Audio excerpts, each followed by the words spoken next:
Entonces, lo que vamos a hacer ahora es un repaso acerca de el monitoreo hemodinámico. Pero el monitoreo hemodinámico no es solamente la ecocardiografía. El monitoreo hemodinámico también incluye la ecografía pulmonar. Entonces, como ya hemos visto ecografía pulmonar, vamos a integrar ambos conceptos. Lo que les decía recién, yo creo que soy recontraordenado, claro y conciso a la hora de expresarme, y lo que me suele decir algunos de los residentes y de los chicos es que se parece más a la imagen de de la derecha. Entonces, esto lo vamos a pasar porque ya lo hablamos 1000 veces, lo vamos a pasar porque ya se los comenté, que la evidencia nos obliga a usar la ecografía dentro del monitoreo, ya no es opcional, ya no es un revire de algunos loquitos que le gusta usar un equipo. Ustedes no se imaginan controlar un paciente hemodinámicamente sin medirle la presión arterial. Hoy por hoy tampoco se puede monitorear un paciente hemodinámicamente sin hacer ecocardiografía. Dicho esto, vamos a repasar 2 o 3 cositas de la ecografía respiratoria. ¿Se acuerdan cómo era la técnica? Esto ya han hecho el práctico, ya lo saben, con la luz o la marca que se ve ahí hacia la cabeza del paciente, los cuadrantes, la línea media axilar y la línea intermamilar, 1, 2, 3, 4. Esa fragmentación la vamos a ir haciendo de acuerdo a cómo elijamos estudiar nuestros pacientes. Se puede tomar la zona posterior también, siempre y cuando nos pongamos de acuerdo y usemos siempre la misma en nuestro servicio. Fíjense, perpendicular a las costillas, y exploramos el espacio intercostal, costilla, costilla y la zona de Merlin, que es la zona de exploración, línea pleural y espacio subcostal. ¿Sí? ¿Por qué voy a poner la parte respiratoria dentro del monitoreo hemodinámico? Ustedes ya lo saben porque nos va a dar mucha información acerca de la tolerancia a fluidos. Ahí buscamos el punto PLAP, el PLAP quiero decir, ¿ven? Con la marca hacia la cabeza siempre, y después lo mismo en el otro hemitórax, buscando los cuadrantes y el PLAP. Y en un chico más grande, la técnica es la misma, solamente que podemos dividir el tórax en más cuadrantes. Siempre la luz hacia la cabeza, y vamos a dividir en más cuadrantes, tomando también los espacios intercostales como zona de exploración, la línea medio clavicular, axilar anterior y axilar media, y allí tener las zonas de exploración y los platos. Esto ya lo hemos visto. Esto ustedes también lo saben, que es la imagen de cortina destellante, las líneas A y las líneas B, que son las colas de cometa, que son las que nos van a dar la imagen de condensación o de ocupación de ese espacio que no esté tan aereado. Tenemos las líneas Z, que son chiquitas, y las líneas M, que tampoco tienen importancia. Ese es el pulmón normal, que ustedes ya lo conocen, ya lo han aprendido, y este es el pulmón normal en modo M.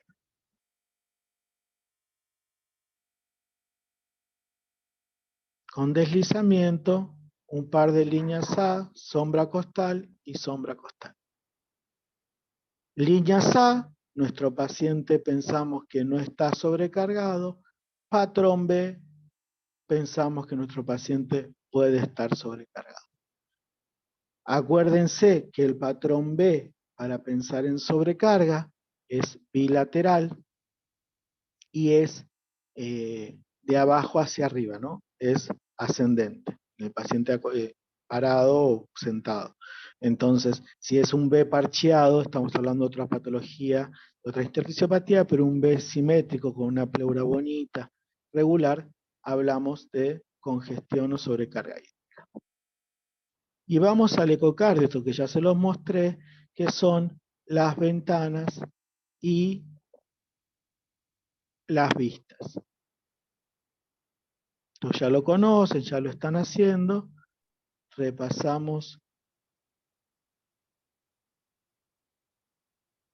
el eje largo, con la luz hacia el hombro derecho, en el cuarto espacio intercostal, con la luz hacia el hombro izquierdo, en el cuarto espacio intercostal paraesternal, con el sentido horario, 4 cámaras apical, en el choque de la punta, lo busco, el choque de la punta, con la luz o la marca hacia afuera, subcostal, ahí me aparece el hígado, tiene un poco de derrame con la luz hacia la izquierda, busco el corazón, y después muevo la luz hacia la cabeza, y tengo el grandes vasos. Así de facilísimo es. Y si nosotros nos acordamos que el suministro de oxígeno a los tejidos, que es lo que pensamos o buscamos habitualmente que nuestros pacientes tengan para tener un buen atravesar de su patología crítica, depende del contenido de oxígeno y del gasto cardíaco, y el gasto cardíaco, el volumen sistólico y la frecuencia cardíaca, y el volumen sistólico de la precarga, contractilidad y poscarga. Fíjense que yo, viendo la ecografía, puedo tener una imagen de cómo está la precarga. Este pulmón B probablemente tenga la precarga aumentada, esta vena cava inferior abierta me habla de una precarga aumentada, esta contractilidad no sirve para nada, así que yo con la ecografía puedo definir alteración de la contractilidad, y a esta poscarga está afectada con este derrame pericárdico, y esta poscarga está afectada con este neumotórax que tiene ahí un punto pulmonar. Entonces, una de las grandes cosas que le habló Alfredo la clase anterior es acerca de la respuesta a volumen. Entonces, fíjense que un paciente con inestabilidad hemodinámica aguda, uno tiende casi por reflejo a expandir al paciente, ¿no? Uno ve a un paciente hipotenso, y es una discusión que tenemos todos los días y que seguimos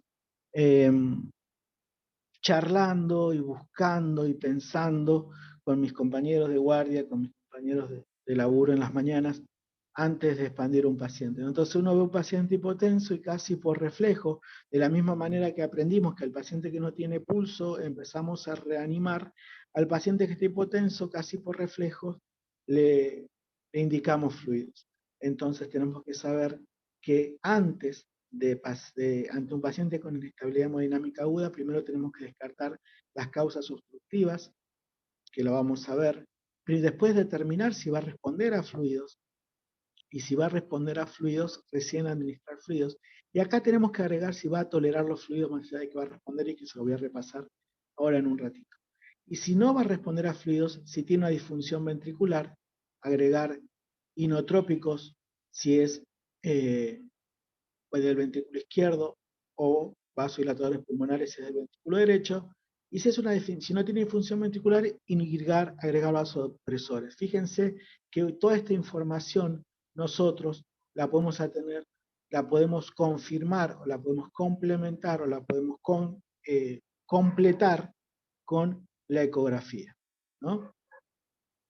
Esta charla se las recomiendo, está en el canal de USPED, ahí está el QR para que lo vean. Es una charla es Suchitra, no es Sunchitra, es Suchitra Ranjit, que propone este protocolo para la evaluación hemodinámica, que me parece uno de los mejores que he leído, que es un protocolo básico, que es el BESFIT, y el Deep Dive, que sería el avanzado.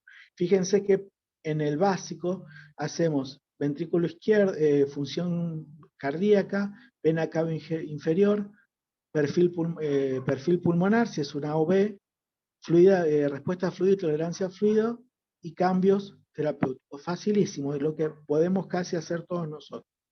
Y en el profundo ya vemos disfunción diastólica, obstrucción del tracto de salida de izquierdo, el gasto cardíaco, función del ventrículo derecho, medición de la presión en auricular, Vexus. Quizás eso ya requiere de una competencia mayor, pero fíjense que con un BASIC, con un BESFIT, podemos hacer todo esto, y me parece que estamos a la altura de poder encarar estos protocolos. ¿Por qué? Porque sabemos que los fluidos ya en demasía hacen mal al paciente. Uno piensa que nuestro paciente va a hacer esto. Si está hipovolémico es respondedor a fluidos, y si está hipervolémico no responde a fluidos. Y lamentablemente existe todo lo que es la debilidad capilar y la congestión venosa. Entonces vos podés tener un paciente que está hipervolémico, pero que es respondedor a fluidos, y que en realidad no se va a beneficiar, o sea que no los va a tolerar. Va a responder a los fluidos, pero no va a tolerar ese líquido, o sea que lo vamos a perjudicar. Es un concepto que lo van a ir viendo con los años seguramente, que está recontra interesante. ¿Por qué? Porque la respuesta a fluidos simplemente significa que aumenta el gasto cardíaco. Eso significa la respuesta a fluidos. La respuesta a fluidos significa que yo le pongo agua y aumenta el gasto cardíaco. Ahora, ¿qué pasa? Si necesita que aumente el gasto cardíaco el paciente, porque puede ser que aumente el gasto cardíaco, pero que no lo tolere, ese aumento del gasto cardíaco, que lo perjudique. Por ejemplo, en un paciente con hipertensión abdominal, con la panza llena de agua, quizás yo le pongo agua, lo expando y sí mejora el gasto cardíaco, pero eso no significa que necesita que le bajemos la presión intraabdominal para mejorar la inestabilidad hemodinámica, no que lo expanda. Este paciente con una vena cava abierta, con un Vexus seguramente 2, ahí en la vena suprahepática, acá tenemos un Vexus 2, un Vexus 1 quiero decir, en la suprahepática, y con un pulmón B, este paciente no va a tolerar los fluidos si yo lo sigo expandiendo. Entonces, por más que yo le haga las pruebas de tolerancia a fluidos, de respuesta a fluidos, no los va a tolerar. No sé si el Vexus, esto también es un tema para charlar en otra, lo pueden ver en los canales, en el canal de YouTube de USPE, tenemos varias charlas de Vexus, recontra interesante lo que le decía recién, el patrón 2, Vexus 2, que ya hablamos de congestión. Y fíjense que esto se lo mostró a Alfredo en la charla, que uno puede poner los fenotipos de shock con la ecocardiografía. Entonces, uno puede saber, de acuerdo a cómo están los pulmones, la vena cava inferior y la función ventricular, solo desde el succifoideo. Fíjense que Eugenia siempre nos enseña acerca de la importancia de un buen succifoideo.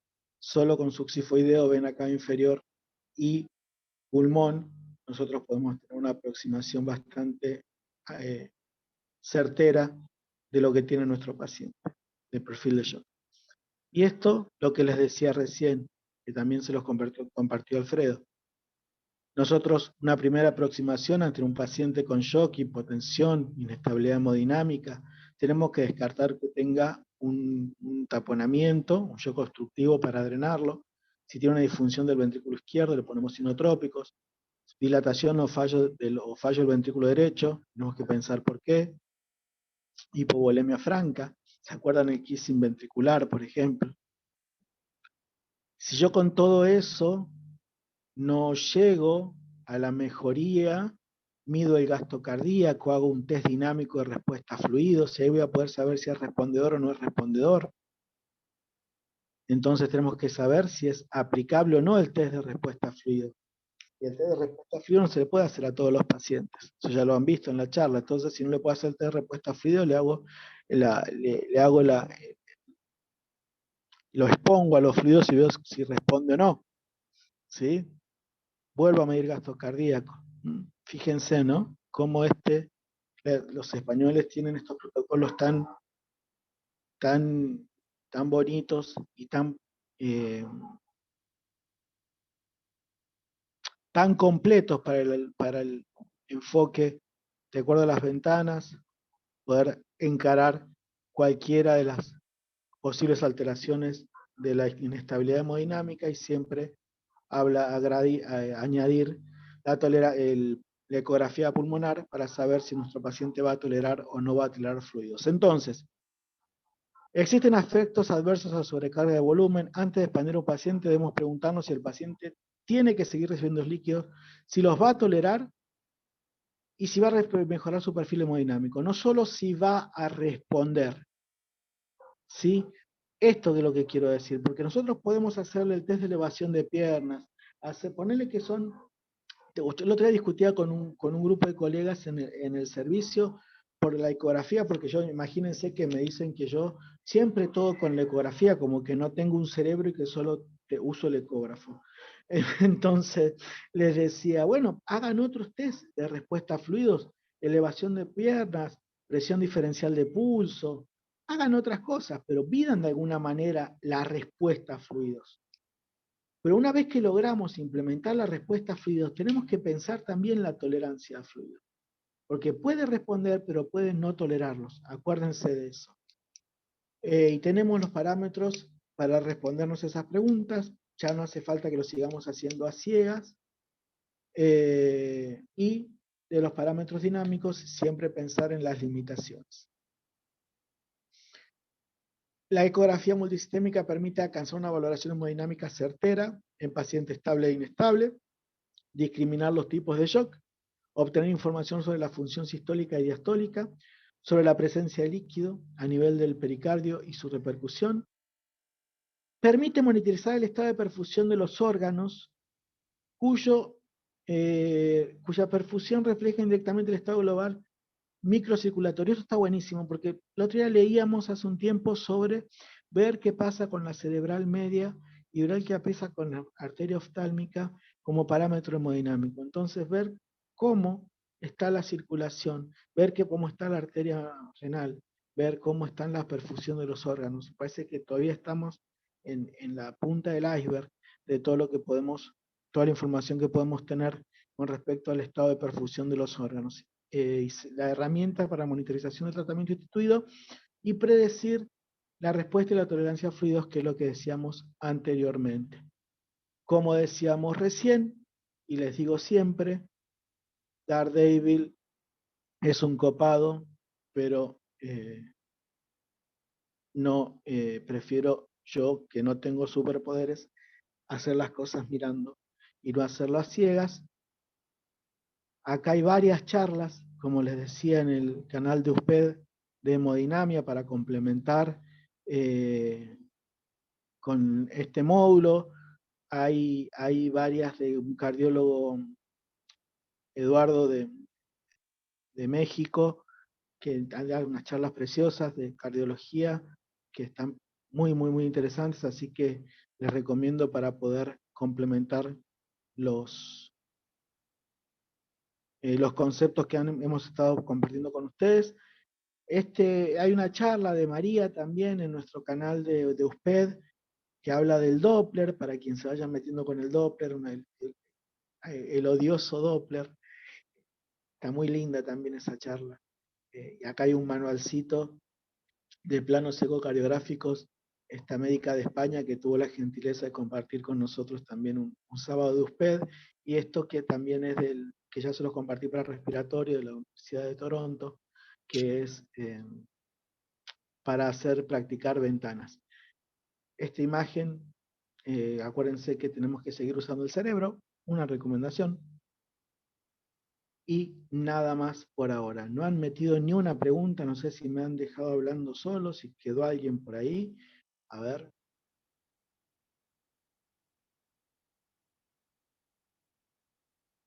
Preguntas. Yo creo que por ahí termina siendo un módulo muy motivador. En nuestro servicio, como una transición, se dejaron de utilizar algunos vulgarismos que son inadecuados en esta toma de decisiones de colocar una medicación solamente por extremidades frías o tener como datos tan estructurados y tan poco... ¿viste? Yo creo que la ventaja de la ecografía tiene que ver con esto, generar una intervención y poder evaluarla en el momento. Creo que también hay un cambio en el pensamiento que va teniendo el intensivista en cuanto a la asistencia, ¿no? Yo creo que hay que empezar a introducir en los pases y generar una exigencia dentro de los servicios para tener un dialecto de un nivel adecuado. No solamente colocar los vasopresores, bueno, Javier está en el comité de shock, yo no me voy a meter en algunos temas un poco más álgidos, pero hace ruido cuando uno escucha un pase de sala y escuchás que pusieron noradrena, vasopresina, como si fuera una secuencia sin una lógica, siendo que si uno se remite a fisiología, cada droga tiene un sentido y uno puede justificarlo quizás a través de la ecografía. También hay que tener en cuenta de que muchas de las mediciones que por ahí se proponen no son absolutas y que están en revisión. Pero el camino hay que ir haciéndolo y tener un concepto de una medicina crítica asistencial, ¿no? Que esta vorágine de pacientes no nos lleve a hacer las cosas en automático. Así que ojalá que todos los que están haciendo el curso por lo menos les genere la intriga y que cuando escuchen a algún médico de planta que dice que pusieron una milrinona porque estaba con patas frías les haga un poco de ruido, o porque estaba flasheado calzaron una noradrenalina. Eso lo estudié, yo lo aprendí así, pero con dos dedos de frente, hoy me atrevo a decir de que eran conceptos erróneos y que hay que empezar a abrir las cabezas para que dejemos de hablar en esos términos y con esa simplicidad de lo que son los fenómenos hemodinámicos. No sé, a ver qué opiniones tienen ustedes, si es que les fue aportando algo. A ver, Wilson. Dice, me siento identificado con lo que dice Eugenia, muchos paradigmas para deconstruir en las UTIPS, totalmente, totalmente. El Lo que balance hídrico pasa, como concepto estricto, ¿viste? A ver, está yo vuelvo a insistir, en este último tiempo en distintas entidades se hablan de fenotipos en hemodinamia, en neurocríticos, en respiratorio, en distrés, bueno. Pero también hay que hacer un tratamiento individual, ¿no? De cada uno de los pacientes. Sí, perdóname, Javi, yo te interrumpí. no, a mí una de las cosas que más me exaspera es poner agua a ciegas. Más allá de los vasoactivos, que Claro. también, quizás con los vasoactivos yo he logrado en mi terapia hacer un caminito y ya no, vamos un poco más ordenados con los vasoactivos. O sea, tengo a la gente un poco más, bueno, le miremos, le ponemos, le miramos, le cambiamos, le miramos, le ajustamos, pero todavía con los líquidos me está costando un montón, porque tenemos muy metido el reflejo ese de que está hipotenso y hay que ponerle agua. Claro. Entonces, está hipotenso, para que le haga un Vexus. Miro la suprahepática, déjame que mire la suprahepática y te veo qué onda tiene la suprahepática, déjame que le mire los pulmones. No le pongas agua, bancame. No, si querés ponerle a 10 mientras lo estoy mirando, pero pará. O a menos, Y, cada vez a ver la o fluidoterapia a 5, o a Claro, 5 sí, si sí, querés. sí. Pero me cuesta muchísimo y me parece que eso, el concepto de tolerancia y respuesta a fluidos, también es un concepto que tenemos eh, que ir, un paradigma que tenemos que cambiar y que por suerte tenemos un montón de gente joven, inteligente y con empuje que va a poder modificar esas cosas y no hacer las cosas cuando tenés información. A veces suena medio pedante cuando yo digo esto de hacer las cosas a ciegas, pero si yo puedo ver cómo está el líquido, cómo está la volemia, ¿por qué me voy a guiar por el balance? O sea, yo termino discutiendo a veces, pero tiene balance positivo, ¿qué me importa el balance? Tiene un Vexus 3. O sea, tiene pulmones B, tiene un Vexus 3. ¿Qué me importa si tiene balance negativo? O sea, no voy a discutir sobre algo concreto, sobre una cuenta que tiene un montón de errores y de fallas laterales que pueden ser. Entonces, digo que tenemos la herramienta y que tenemos que seguir aprendiendo a optimizarla. Pero sigo hablando yo y al final tienen que hablar ustedes. ¿Qué cosa, chicos? No, yo a ver, quiero escucharlos a los chicos, a ver dónde piensan que están los desafíos en sus terapias. También los referentes locales, porque yo creo que uno, ya inserto en las unidades críticas, siempre tiene una mirada en la mejora, ¿no? Vuelvo a insistir, por ahí quizás yo lo empecé a decir en negativo esto, pero porque en los pases a veces uno escucha que el paciente está con adrena, nora, vasopresina y mirrinona, y la verdad es que es como un combo complejo, y faltó el corticoide también decir. Pero bueno, ¿qué cosas uno se plantea para mejorar la asistencia, ¿no? En esta mirada de asistencia de calidad, de seguridad y de calidad? ¿Qué desde lo hemodinámico a ustedes les hace más ruido? Porque convengamos que es algo que nos prima.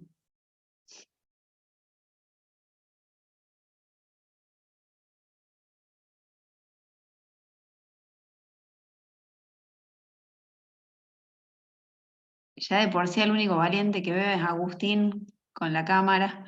¿Cómo va? Bueno, de paso comento. No, en primer lugar, en lo que va transcurriendo del curso y el módulo de ecocardiograma no es la excepción. El- una de las cosas que nos permite a nosotros como residentes es poder acercarnos al ecógrafo por ahí sin miedo de no saber ni siquiera dónde ponerlo. Ya saber cómo acceder a ciertas ventanas y de ahí a cierta información, eso nos ayudó mucho. En cuanto a la complejidad del monitoreo, estoy de acuerdo en que en una terapia intensiva, más allá de que los signos clínicos son las bases para un reconocimiento precoz, en el caso de un shock séptico, por ejemplo, nosotros en la terapia intensiva deberíamos complejizar, así como se complejiza el paciente, complejizar el monitoreo de manera tal que podamos individualizar un poco el patrón de cada paciente. Estamos más entrenados al monitoreo hemodinámico a partir de ciertas variables, como tensión arterial invasiva, presión venosa central, algunos valores de laboratorio. Pero bueno, la verdad que lo que hemos aprendido nos muestra que la ecografía también nos va a arrojar un montón de datos, que bueno, eran los que, dentro de los otros, los que se hablaban en esta clase, que por ahí nos ayuda a guiar. Una de las limitantes que veo por ahí en nuestra terapia es que como todos por ahí no disponemos de la formación en este recurso, por ahí no se considera el tiempo necesario como para darse un momento, agarrar el ecógrafo y poder verlo. Y en el contexto de urgencia quizás surjan más directamente ciertas actitudes terapéuticas como sea expandir el paciente o bueno, pero creo que de todas maneras, aunque sea retrospectivamente, uno va a poder ver al paciente y entender por ahí por qué no respondió. Bueno, siempre va a haber un momento para verlo. Así que, no, bueno, creo que el monitoreo tiene que ser multimodal, no podemos depender ni de la clínica, ni de un valor de laboratorio, ni de la ecografía, sino que deberíamos ver todo y tratar de lograr una congruencia en los hallazgos para poder dirigir el tratamiento. Eso está claro y estoy de acuerdo. Mirá, Agustín, sabés que ahí vamos a darle la palabra a Nazaret, que tiene el micrófono prendido. Mirá, Agustín, sabés que es una cuestión de tiempo y de organización. Nosotros en nuestra terapia hemos logrado, pero después de muchos años, de que sea parte del examen físico la ecografía. O sea, los chicos terminan de los residentes con uno de nosotros, terminan de hacer el examen físico, el respirador, y está el ecógrafo ahí al lado, y lo escanean 2 o 3 datos. Entonces, hacen el curso y después lo siguen haciendo todos los días. Y cuando ingresan un paciente, obviamente que yo soy el jefe de sala, al día siguiente me tienen que decir el escaneo del ingreso del paciente, cómo estaba el pulmón, cómo estaba el corazón, qué mediciones tenía. Entonces, cuando hay es como que si ustedes tienen un grupo que quiere hacerlo, se tienen que buscar la forma de retroalimentarse entre ustedes. Entonces, cuando se genera esa retroalimentación de que qué bueno lo que me diste o lo hice y tenés un backup, recontra garpa. Y cuando se descubre realmente, como dice Euge, el impacto en las decisiones, en la calidad y en la seguridad, ya es como que queda flojo que diga uno, post paro le puse adrena. ¿Y qué fracción de acortamiento tenía? Ni idea. Ya como que te hace ruido, como que no lo miraste. Ahí andaba alguien más con el micrófono abierto. Yo igual te la cuento distinta, Agustín, por ahí, en el caso de Javi, él es el jefe de servicio y es como que marca la línea para abajo. Mi caso es distinto porque yo soy médica de planta y en mi servicio yo soy generación de los más nuevos, se podría decir. Formo parte de la saga de los 40. Y somos lo último que entró, digamos. Y con una mirada muy crítica del el equipo mayor, se podría decir. Entonces, esto hay que ganárselo. Yo lo vivo distinto o lo viví distinto. Tampoco tenemos tanto tiempo en mi hospital y en mi servicio, que es un reservicio, haciendo ecografía, pero nos tuvimos que ganar los tres gatos locos que arrancamos viendo algún curso, que incluso lo hizo Javi y todo lo demás. Nos tuvimos que ir ganando el espacio y costó un montón. En esto de que hacen toqueteando el ecógrafo, se nos rompió un ecógrafo, la culpa era nuestra. Se demoran mucho porque obviamente los primeros procedimientos te demoras más y después cuando le agarras cancha y no te equivocas más poniendo un catéter, se te empiezan a acercar y a mirar. Cuando empezás a medir vía aérea y en vez de sacar 3 tubos endotraqueales como sacábamos antes, sacás 1, nada más.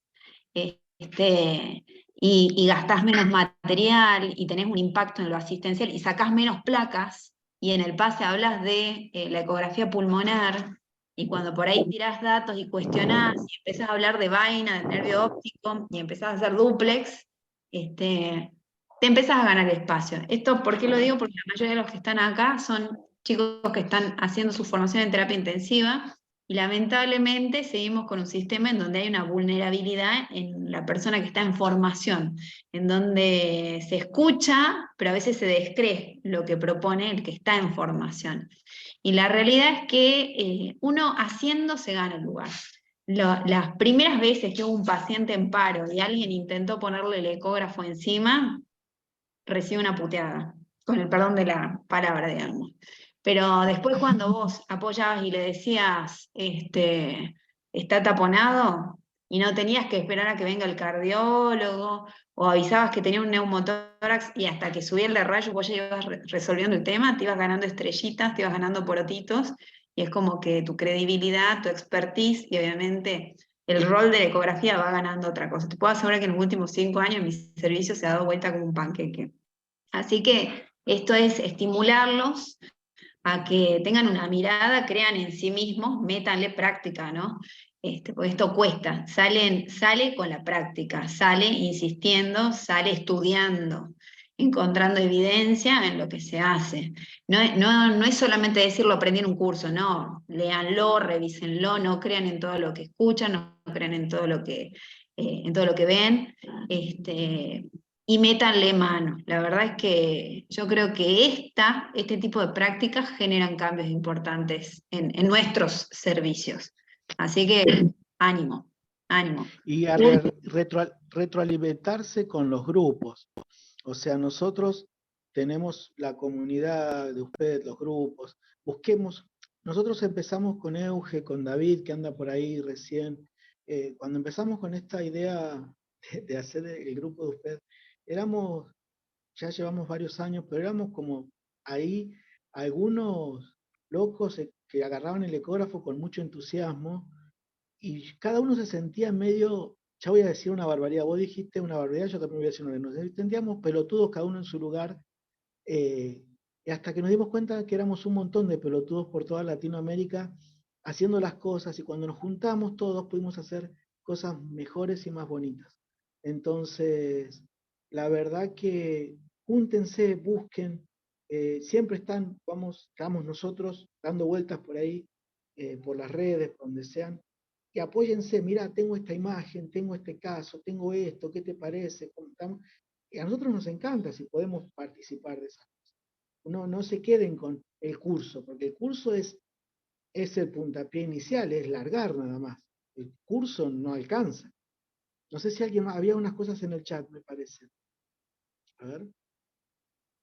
Úrsula había apuntado. Dice, el mayor desafío es tener la paciencia de llegar a usar el ecógrafo en todas las generaciones, en los pacientes en situación crítica, cuando te aprieta el tiempo, tal cual. Lo bueno es que de a poco se puede mostrar en cada servicio la utilidad y la facilidad que tiene en monitorear al paciente así para poder tomar mejores decisiones. Yo creo que ahí te la ganas. Cuando vos marcas la diferencia, cuando tirás, aceleras tiempos, mejoras la calidad asistencial, ahí te ganaste el poroto. Así que sí, sin lugar a dudas. Sí, con los catéteres, como decías recién, cuando nosotros pasamos epidemias de neumotórax, nosotros teníamos, cada vez que pensaba una camada de residentes, teníamos epidemia de neumotórax, porque teníamos subclavias. Entonces, no hay más, excepto que venga un cirujano a las 3 de la mañana en una guardia que yo no estoy, a poner una vía a ciegas, no hay más neumotórax en la terapia. Es algo que quedó en la historia de la terapia, ya eso es increíble, pero así es.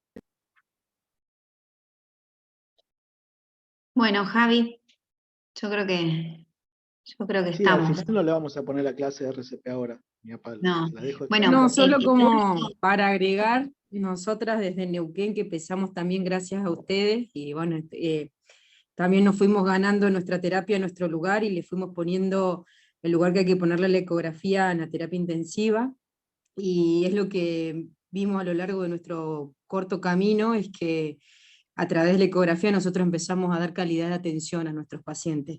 Ir a una guardia y encontrar un chiquito pinchado 200 veces o 20 veces, a encontrar todos los pacientes con un pinchazo guiado bajo ecografía a través de la colocación de accesos venosos centrales, eso para mí ya es mi estrellita que me voy a llevar hasta el día que me muera. Nadie, no necesitábamos por ahí el reconocimiento, ni mucho menos, pero sí poner en primer lugar siempre el paciente, ¿no? Igual que con los avenamientos pleurales, no se hacen más a ciegas, se hacen guiado por eco, igual que los taponamientos cardíacos, lo hacemos guiado por eco. Y todo habla de la calidad y la seguridad de los pacientes. Entonces, cuando uno pone eso en la mesa, es difícil de que te ganen la discusión, digamos. Entonces, como que nosotras así empezamos a hacernos nuestro caminito, el lugar en la terapia intensiva, en el hospital, y de hecho nos llamaron para las jornadas patagónicas. Entonces, bueno, nada, es como que la ecografía o sea, va de la mano del crecimiento, digamos, de la calidad de atención de los pacientes. Entonces, como que, bueno, cuando uno ya llega a eso y continúa, y esto continúa, y es lo que dicen ustedes, cada día lleva más lectura, más práctica, quizás nos hubiera gustado más dedicarle quizás más tiempo, nosotros tenemos que compartir nuestro ecógrafo con otro servicio, entonces eso también a veces nos hace que no lo tengamos todo el tiempo en la terapia, pero bueno, de a poquito se fue dando su lugar, y bueno, y hoy en día es respetada la ecografía en la terapia intensiva, y todos los médicos de planta ponen accesos venosos centrales guiados por eco, y todo procedimiento que se hace en la terapia intensiva se hace bajo guiado por eco. Entonces, yo creo que ahí ya es un granito de arena. Es un montón, Margarita, es un montón. Es un montón, recontra felicitaciones. Es un montón. Es un montón. Ese es el camino. Ese es el camino. Me alegra muchísimo escuchar eso. Me alegra muchísimo porque no es porque tenga que ver con nosotros. Me alegra que las terapias vayan generando eso. Me alegra mucho. Así que No, un lujo abrazo. las chicas, además particularmente. Yo creo que podemos cerrar esta charla. La semana que viene empezamos con trauma, ¿no? Bueno, Sí, entonces, sí. Es hasta quizás acá un poco más llegamos de nuevo. fácil. Ya lo que queda es facilísimo, ya lo que queda es re fácil, que es trauma y procedimientos, así que hasta acá, lo del resto lo hacen caminando. Gente, les mando un abrazo inmenso, gracias Euge, que tengan hermosa semana y nos encontramos el martes que viene, ya está todo cargado en el aula para que trabajen. Nos vemos. Chao, gracias. Chao, nos vemos.